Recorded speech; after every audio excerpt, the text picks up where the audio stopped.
Hello, everyone.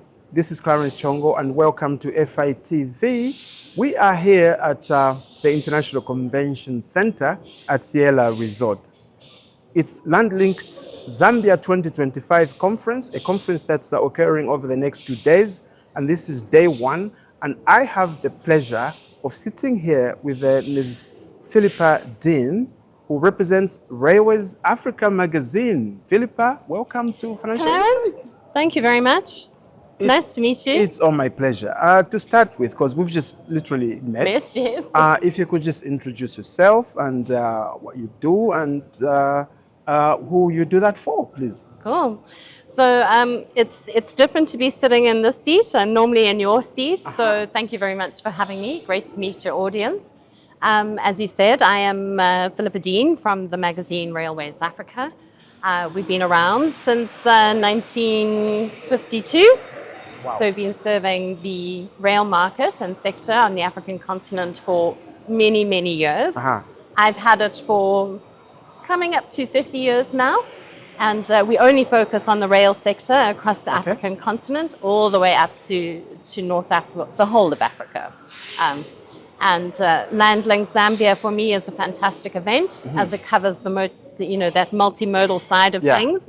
And you need that to make rail work. Absolutely. Before we talk specifically about Land-Linked Zambia, I just wanted to know what you do for the magazine and what your role is there. So I'm the editor and the owner. Oh, okay. She's the founder, ladies and gentlemen. Not the founder. Okay. Otherwise, I'd look really great for 1952. Okay, so you took it over at some point. Yes, I took it over at a good. Well, I've been working with it for about 30 years now, and in that time, I've taken it over and own it 100%. Okay, so we are here at the lovely Ciêla Resort. Yes. Land-Linked Zambia 2025. Obviously, I can see the connection between the magazine and the subject matter of this conference. But can you tell us specifically what brought you here? So a couple of things. I actually was a media partner to this event last year. Okay. And it was kind of eye-opening to be at an event that I probably only knew 5 people at. Normally, when I attend a rail event, like if there's a person I don't know, it's quite shocking.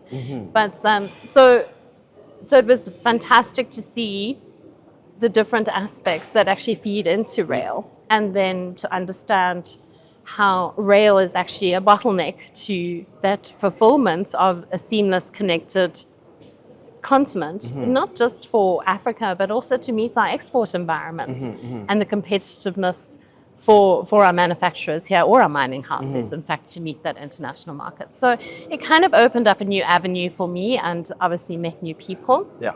So I'm back again this year and really excited because if there's one thing I can tell you, rail on the African continent right now is the place to be. Okay. If I heard you correctly, you used the word bottleneck. Yes. And so can you articulate that for us? What are the problems that you see in railway systems in Africa? Yeah, so I'm going to use just like a very simple example and then build it up for you. So if our border posts a couple of years ago were only handling like 76 trucks a day, and I'm no road transport expert, let's be clear there, and now suddenly it's 300 more trucks a day. And I'll keep the country out of the conversation, but it tells you one thing. It tells you the rail is not working. It's not being efficient. We used to turn things around, from a transport length of time. It used to be quite quick. You put it on rail and 2 days later it would arrive. Now that can take 2 weeks. That's not efficient. But in terms of the challenges that I think we're experiencing more so now than before, is that things are changing. So our railway infrastructure from a track perspective is not great. It's not in the best condition. It costs money to maintain, like a significant amount of money to maintain. And if we don't have the volumes, then we, as an operator, you can't then, create that revenue to support that track maintenance and infrastructure. In addition, we don't have rolling stock. And that's, we have a fleet in Africa that is 50 years or older. So by rolling stock, you mean the actual locomotives. engines Yes. that drive the trains? Yeah. Yeah, so I think the biggest constraint for our railway operators is the fact that our railway track needs to be upgraded and refurbished. We need to meet the new standards in terms of So signaling. we need to modernize. We need to modernize, rails, yes, but it costs money. And in addition to that modernization, we need the new rolling stock, the fleet that runs on that. Because that's, we talked about Land-Linked and its theme, smart corridors or smart transport. These are the things that start bringing in that smartness into those transport corridors. Absolutely. And thank you for introducing the smart corridors aspect, because that's the theme for this conference. Correct. Can you just explain to us what that means? What does smart transport corridors actually really mean? So I would probably come up with a completely different definition for you than anybody else. But I think for me, it's the ability to move our freight along a corridor that is absolutely seamless and that integrates all the modes of transport. So from the moment that ship arrives, and that ability to track and trace, the moment the ship arrives, it's offloaded, it's put onto a truck, it's put onto a train. You can see where it is, it happens efficiently, all the pre-clearance is done from a customs perspective, and then it arrives at your door.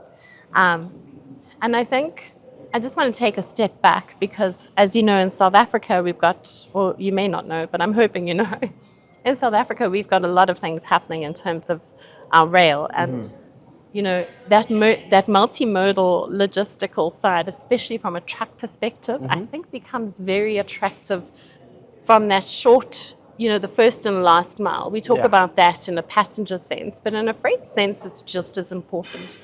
The train can't come to my driveway. Absolutely. Either way you look at it. So there's an advancement coming into a multimodal solution as far as transport is concerned. At the transport system that you need at each end and then in between, and making that just flow smoothly seamlessly from road to rail and back to road and into the yard. But also for me, smart is about looking at what's efficient. Okay. So, our highways, there's lots of trucks. The efficiency around that is what is rail friendly, what can't wait, because that's the stuff that definitely needs to stay on road, your perishables and things like that. But that to me is also part of that smart integration, is looking at that efficiency and how to be more efficient. Okay. Because the moment we get that efficiency in, we can move more. We're moving more, we're making more money. Yes. We're meeting the demands of our customers, both locally and, the export market. It comes down to efficiency. Great. So I noticed that you have a stand quite like ours. Yes. And also you are a media partner for Africast for this specific event. Yes. What are your expectations in terms of what you're hoping to achieve over the next 2 days? Okay, so I think for me, what I'm really looking to achieve out of it is that you would have seen the president arrived, and I hear some rumors that there's going to be some intergovernmental things signed. I can't go into details. You'll have to watch my channel for that. And we will. And so I think my expectations over the next 2 days is certainly to get an update on what's happening in terms of our rail corridors between our neighbours. You will know, or the industry would know, that there are quite a number of railway projects happening that the ministers here in this very room are responsible for. So, it'd be a great opportunity for me to get an update for my audience as to exactly where we are with that. Excellent. On that very positive note, I would like to thank you, Philippa, for coming to sit here with me and talking to Financial Insight. Thank you very much for having me. Indeed. There you have it, ladies and gentlemen. Philippa Dean, Railways Africa magazine. Clarence Chongo, Financial Insight. Get to know.